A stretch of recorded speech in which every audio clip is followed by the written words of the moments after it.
You ask Tiger to solve. This deals with linear equations with one unknown. The final result is x equals -7. Let's solve it step by step. Simplify the expression. Expand the parentheses. Simplify the arithmetic.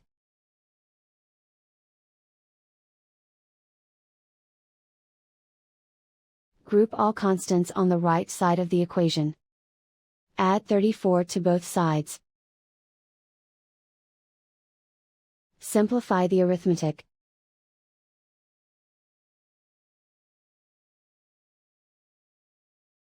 Isolate the x. Divide both sides by -7. Cancel out the negatives.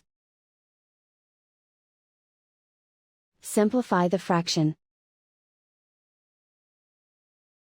Move the negative sign from the denominator to the numerator. Find the greatest common factor of the numerator and denominator. Factor out and cancel the greatest common factor. And so the final result is x equals -7.